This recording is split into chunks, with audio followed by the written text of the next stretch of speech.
All right, so welcome to the second video in our muscle chapter. And we first talked about the different muscles, kind of the structure of muscles, and the function of muscles. Now we're going to look at exactly how muscles contract. And we stopped on this video in the first, or we stopped on this animation in the first video. And what we're going to look at now is the smaller units in the muscle cell itself. So those myofibril units. And this video is going to go into detail about how this contraction process happens in a muscle that is directly related to the myofibril units and the sarcomeres that are in each individual muscle cell. And then we'll continue on from this video and just kind of go into detail of what the video actually is showing you all. Okay.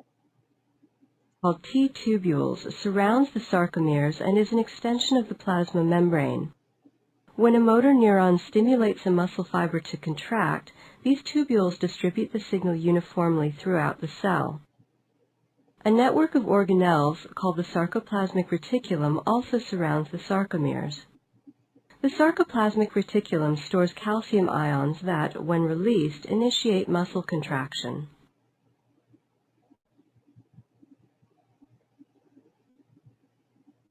The sarcomeres are the contractile units of the muscle cell. They contract as the result of movements of filaments inside them. Sarcomeres are made up of arrays of thin filaments composed of actin and thick filaments composed of myosin. The thin filaments are attached to the walls of the sarcomere, and the thick filaments lie between the walls, not directly attached to them.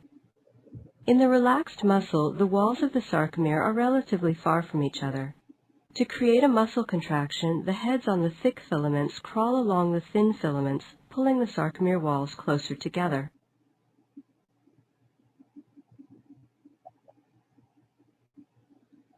During relaxation, the sarcomere slides back to its original position. These movements of the filaments are described as the sliding filament theory.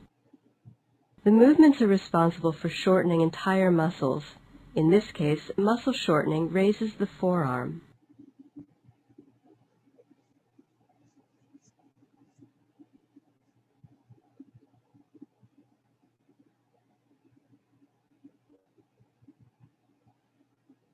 When a nerve impulse reaches a neuromuscular junction, the motor neuron releases into the synapse a type of neurotransmitter called acetylcholine. Acetylcholine opens channels in the plasma membrane of the muscle fiber, allowing sodium ions into the cell and triggering an action potential. The action potential sweeps across the membrane and through the T-tubules. When the T-tubules depolarize, they trigger the adjacent sarcoplasmic reticulum to release calcium ions, which spill into the cytoplasm. The details of contraction occur between the thick and thin filaments of the sarcomeres. A closer view shows that two bands, which consist of proteins called troponin and tropomyosin, cover part of the actin filaments. Because calcium has entered the cytoplasm, it is available to bind to the complex of troponin and tropomyosin, causing the complex to uncover sites where the actin and myosin interact. With this complex out of the way, the myosin head can bind to actin. Notice that at this stage the head is also bound to ADP and inorganic phosphate.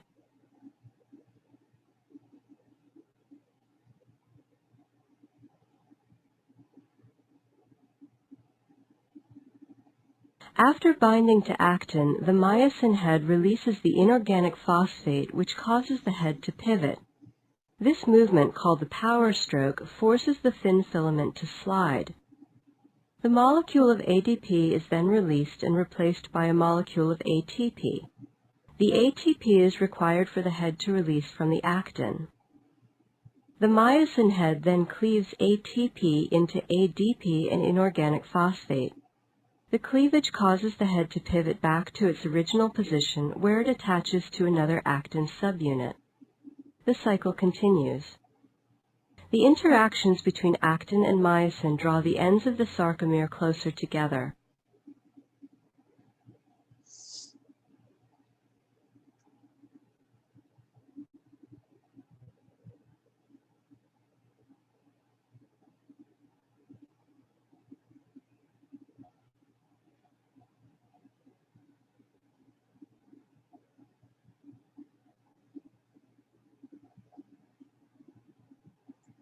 Muscles are composed of some of Okay, so that video animation went through quite a bit, and we are going to break down everything that animation went through and look at it in more detail.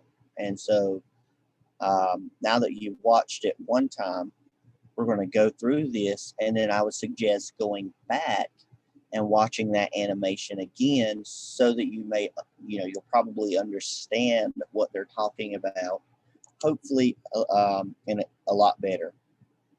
Okay. And so when we look at the individual muscle cells, right, we said those individual muscle cells have those myofibril units that make up a muscle cell. Within those myofibril units, we have the proteins myosin and actin. You also see these myosin and actin filaments referred to as thick and thin filaments. So the myosin is the thicker filaments and the actin is the thinner filaments. And the myosin are the ones that had like the little kind of head on them. And then the actin were the thinner ones that the myosin kind of attached to in the video. So the myosin and the actin are part of the sarcomere, which is a single contractile unit. Okay?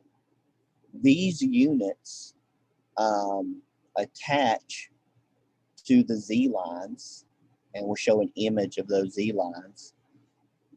And basically the Z lines serve as the attachment point for the sarcomere. And so sarcomeres attached to the Z lines, and they're made up of thick and thin filaments.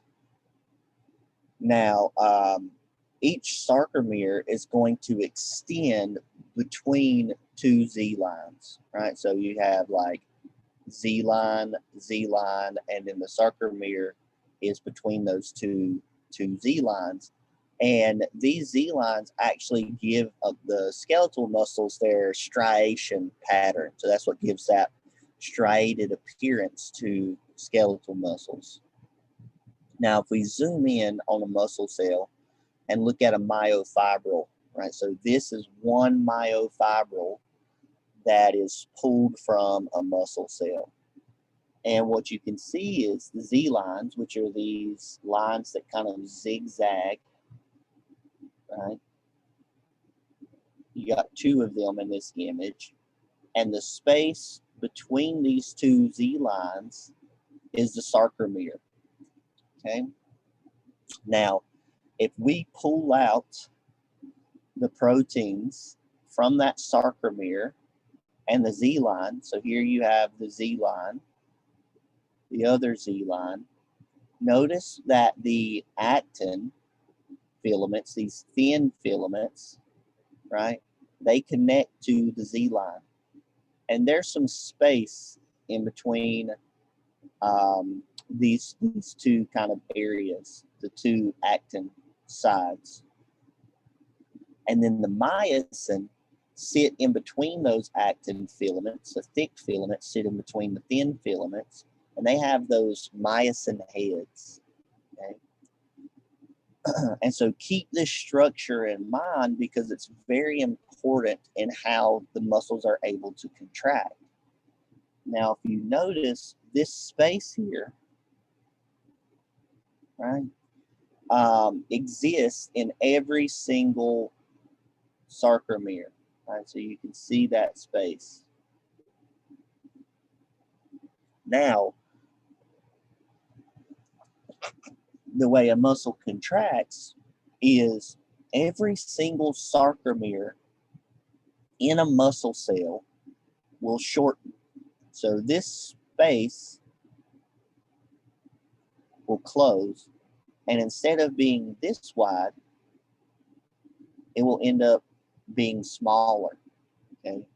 And if you do this 1,000 times over 1,000 sarcomeres, that shortening on every sarcomere adds up to a big movement in terms of muscle contraction. Right? And so that's how muscles are contracting. they're shortening that space in between the actin filaments, and that's allowing the muscle to contract. Okay, and we'll show exactly how that happens over the next couple slides. And so each sarcomere is shortening a little bit in order to make that muscle contract.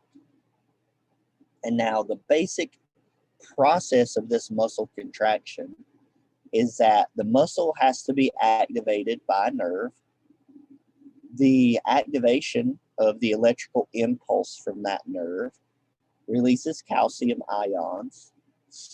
And the calcium ions are necessary because they allow for the contractions to happen. When nerve stimulation stops, so when that electrical impulse stops, contraction stops because the calcium ions aren't released anymore. Okay? And so that's the general process of muscle contraction. Now we're going to break down each of these steps and show you exactly how these happen. So let's say we have a motor neuron stimulating a muscle, so telling a muscle to contract. Okay? That motor neuron comes into contact with the muscle cell, and there's a gap in between the motor neuron and the muscle cell called the neuromuscular junction. And when that electrical stimulus in the motor neuron tells the motor neuron to release a neurotransmitter called acetylcholine across that neuromuscular junction. And when that acetylcholine moves across the neuromuscular junction, that electrical impulse is then transferred to the muscle and is carried down what's called T-tubules. Okay? Now, as that electrical impulse moves down the T-tubules, calcium is released from the sarcoplasmic reticulum, and then that calcium is what allows for the contraction to happen in the myofibrils. Okay? So let's look at an image of this. So you have your motor neuron, right, which is this structure here. You have your neuromuscular junction, which is the gap in between the neuron and the muscle cell. And then once that electrical stimulus comes down, it tells acetylcholine to be released, right, which is a neurotransmitter. These little red dots here are acetylcholine. When they bind to the muscle cell, right, to the receptors, that electrical signal is transferred along that muscle cell. And then that electrical signal will go into the T-tubules. And so this little kind of pink tubule here is the T-tubule. So that electrical stimulus moves through that tubule, T-tubule, and that T-tubule is attached to the sarcoplasmic reticulum, which is this blue net-like structure. The sarcoplasmic reticulum is basically like a modified endoplasmic reticulum. Okay. Now, in the sarcoplasmic reticulum, you have calcium stores. Once that electrical stimulus interacts with the sarcoplasmic reticulum, calcium will be released from that sarcoplasmic reticulum into the myofibrils, right? So remember, this is one muscle cell, okay? And inside that muscle cell, you have the myofibrils. Or I'm sorry, you have the myosin and the actin, and you can see the myosin is the bigger one, and the actin are the little blue dots. And you can also see the Z lines and the different segments. So, right, so this is one sarcomere. Okay, you have your fascicle, right, that's keeping all of those. The fascia, I'm sorry, you have the fascia that's keeping all of those muscle cells together in the fascicle. Okay, so we're looking at one fascicle here, and with multiple muscle cells. Okay, so that T-tubule kind of goes over those multiple muscle cells. Now what we're going to do is we're going to talk about what happens after that calcium is released, and we're going to zoom into a single muscle cell and the myosin and actin filaments that are inside that muscle cell. Okay. So once that calcium is released, it's going to interact with the thick and the thin filaments, so that myosin and actin. The process of contraction is the connection of the myosin heads to the actin filament. And this connection, right, forms what's known as a cross bridge. So basically this connection between the thick and the thin filaments. If there is no calcium present, that connection cannot happen. Okay. So when there's no calcium, there is this protein complex called troponin tropomyosin, which covers the myosin binding sites on actin. Okay, and we'll show you that specifically in a second.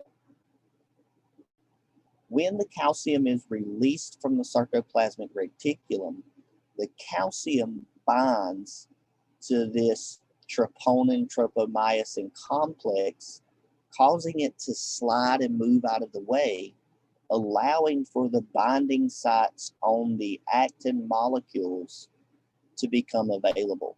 And so then those cross bridges can happen. Okay? And so the way that specifically occurs is you have the calcium released from the sarcoplasmic reticulum.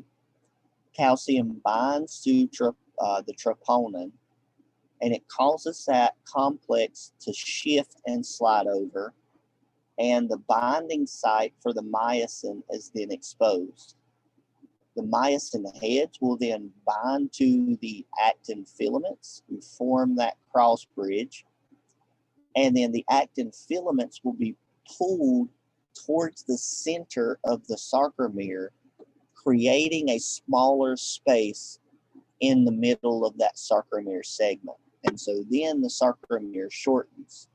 And then if you do this 1,000 or 1,000,000 times per muscle cell, you know, even though it's shortening, say 1 micrometer, if you do that 1,000 times, that translates into a big movement.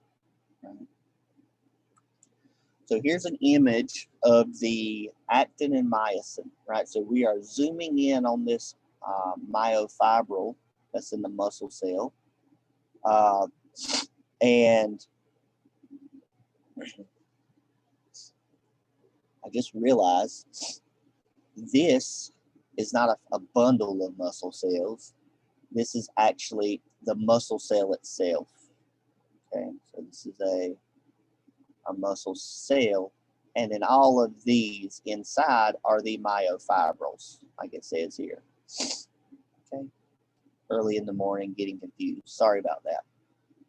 So muscle cell with the myofibrils. Okay. Right, and so we're now looking at a single myofibril and the myosin and actin proteins that are found within that myofibril.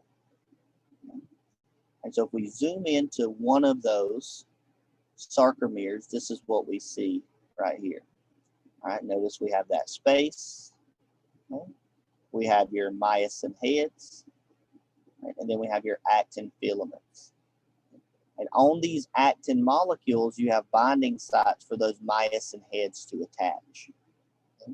So when that calcium is present, they can attach.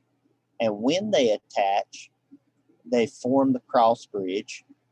And then once that cross bridge is formed, the myosin heads will push the actin molecule towards the center. So you get a movement like this.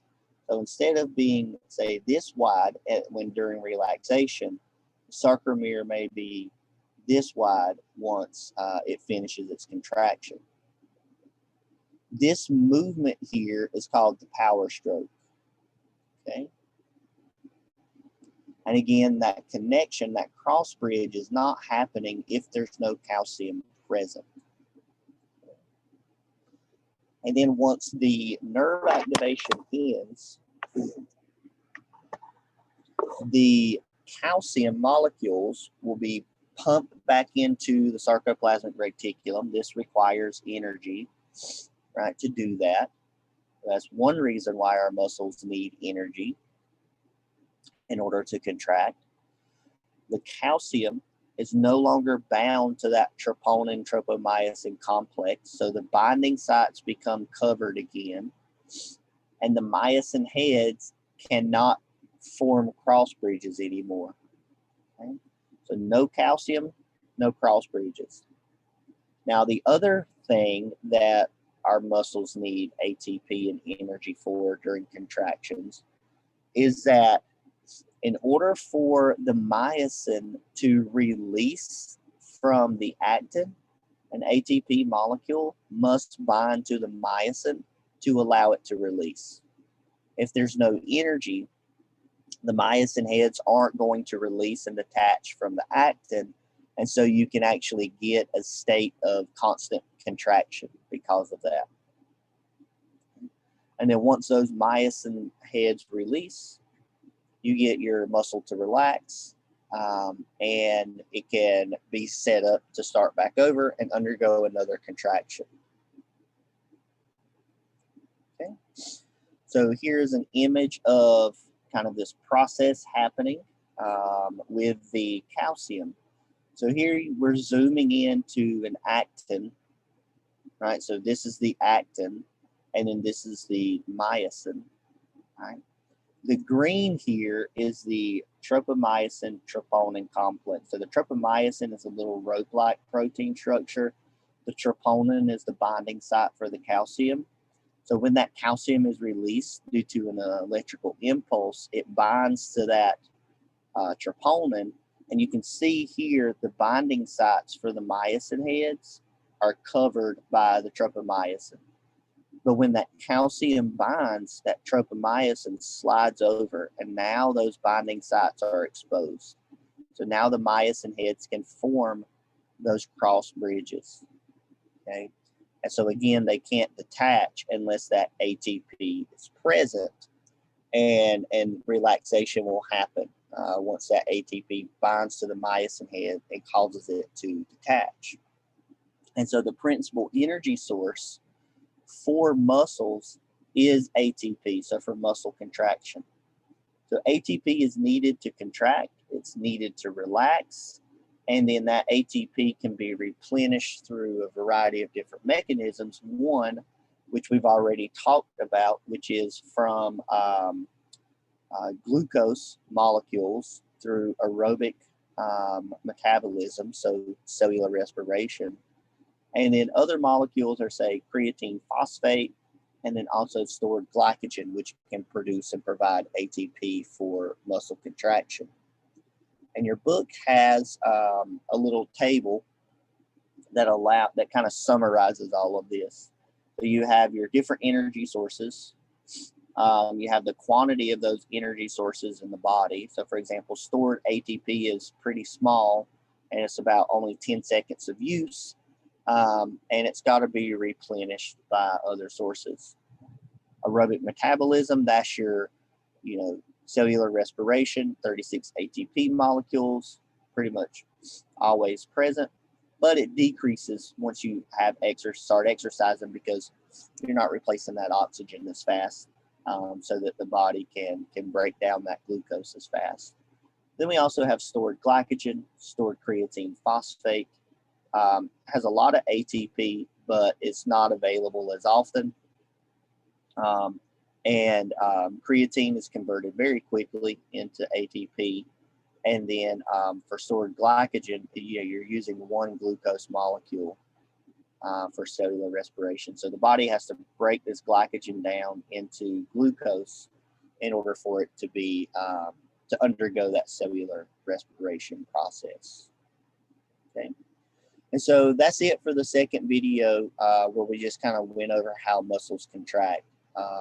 In the third and final video, we're going to go over a couple of different topics. We're going to talk about muscle contractions. We're going to talk about how electrical stimuli kind of can add to different muscle forces. So if you get multiple stimuli in succession, you get a summation event. And then we'll finish up with kind of a discussion on diseases of the muscular system. Okay. And so with that, we'll see you in the last video.